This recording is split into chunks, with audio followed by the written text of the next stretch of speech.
11/12/2024 குரோதி வருடம் கார்த்திகை மாதம் 26ஆம் தேதி புதன்கிழமைக்கான பஞ்சாங்கம் கணித்து தந்திருக்கிறார் மதுரை ஜோதிடர் சாய் செல்வம்.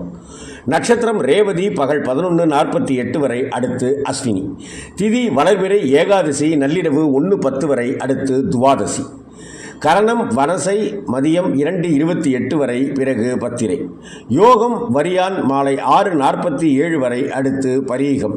சூலம் வடக்கு, பரிகாரம் பால். ராகு காலம் 12 1, யமகண்டம் 7 9, குளிகை 10 12. சுப நேரங்கள் 10:45 11:45, 4:45 5:45, 6:30 7:30. சந்திராஷ்டமம் பகல் 11:48 வரை சிம்மராசிக்காரர்களுக்கு சந்திராஷ்டமம். அதன் பிறகு கன்னிராசி நேயர்களுக்கு சந்திராஷ்டமம் தொடங்குகிறது. கவனம் தேவை, பொறுமை வேண்டும், கோபம் வேண்டாம். இன்று ஏகாதசி விரதம்.